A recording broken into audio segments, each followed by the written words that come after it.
السلام علیکم ورحمۃ اللہ وبرکاتہ۔ اردو زبان کی تیسری کتاب کا سبق نمبر 16 ہے۔ پھر کوشش کرو۔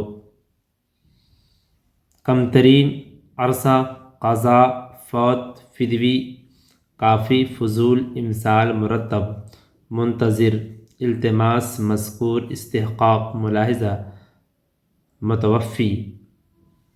پھر کوشش کرو۔ ذہن اور حافظہ دماغی قوتیں ہیں۔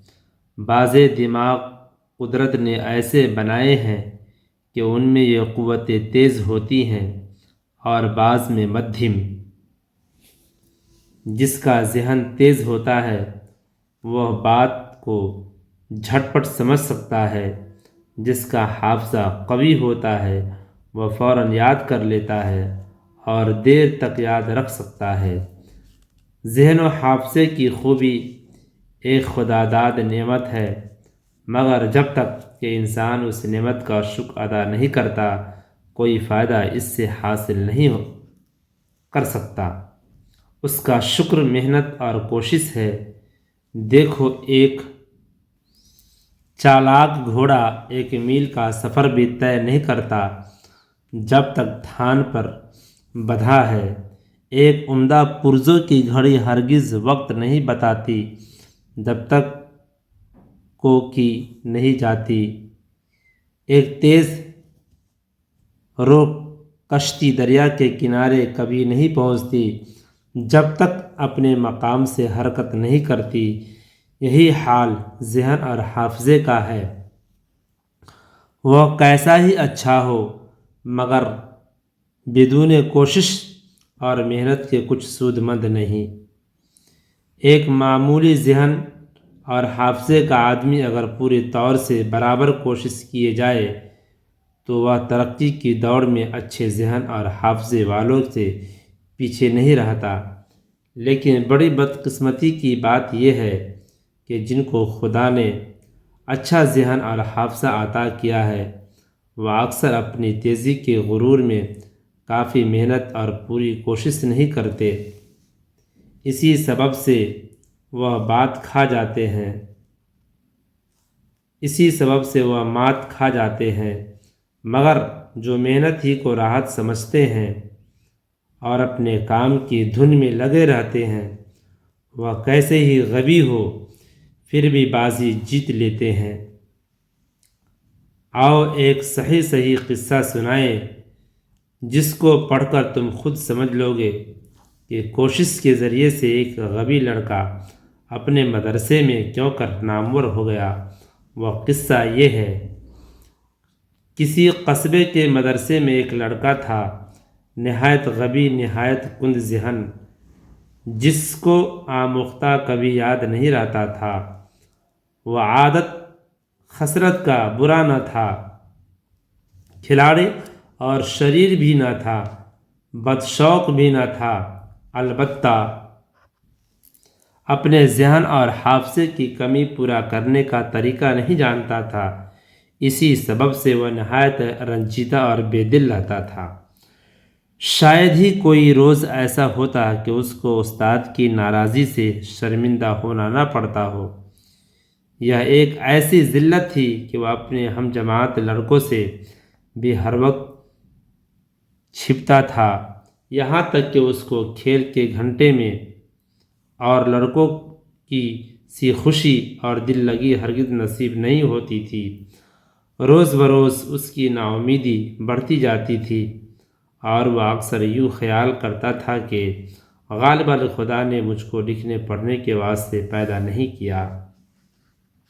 ایک روز صبح سویرے مکتب میں حاضر ہوا، اگرچہ اس کے حق میں یہ صبح سب سے زیادہ سخت اور ہولناک تھی، مگر خدا کی مرضی یوں تھی کہ یہی صبح اس کی خوش نصیبی کی پہلی صبح ہو گئی۔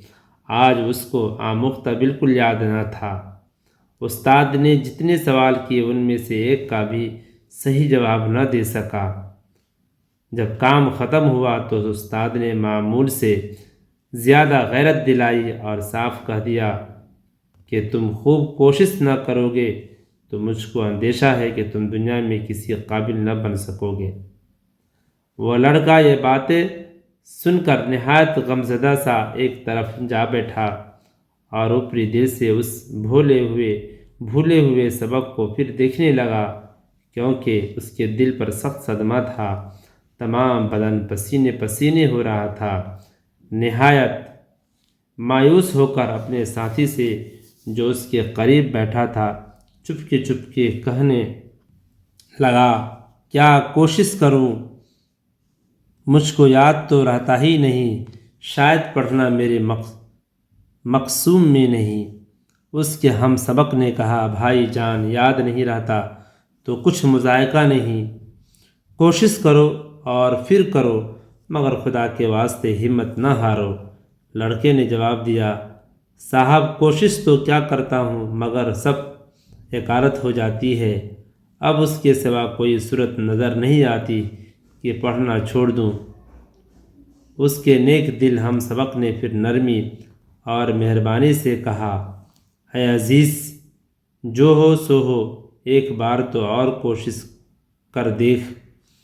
اگرچہ اس غبی لڑکے کا دل ٹوٹ گیا تھا، مگر مہربان ہم نشیں کی اس صدا نے پھر کوشش کرو اس کا ڈھارس بندھایا۔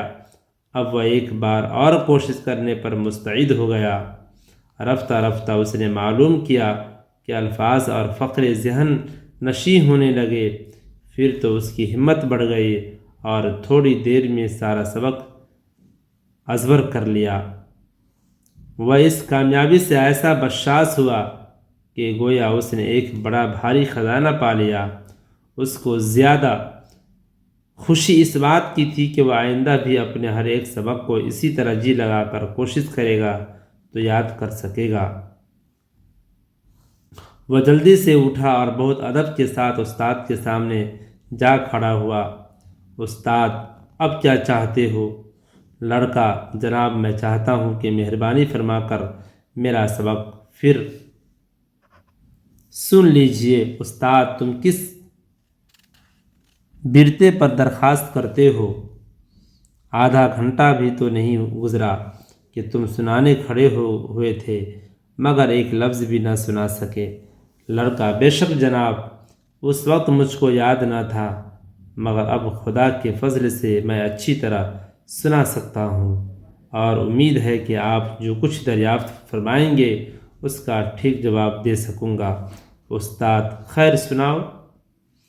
لڑکے نے تمام سبق اس سرے سے اس سرے تک پھر سنا دیا اور سب ٹھیک سنایا، نہ کچھ بھولا نہ کہیں رکا۔ جو بات پوچھی گئی اس کا معقول جواب دیا۔ استاد نے بہت خوشی ظاہر کی اور کہا کہ اگر اسی طرح آئندہ بھی کوشش کرو گے تو میں امید کرتا ہوں کہ تم ایک لائق طالب علم بن جاؤ گے۔ پھر تو اس کا یہ حال ہو گیا کہ مدرسہ میں کوئی لڑکا ایسا نہ تھا جو اس سے بہتر سبق یاد کر کے لاتا ہو۔ ذہن، حافظہ، خداداد، تیز رو، عطا، غبی، کند ذہن، ذلت، ہولناک، مایوس، مقسوم، مضائقہ، ہم نشین، صدا، مستعد، الفاظ، ذہن نشین، ازبر، بشاش، فضل،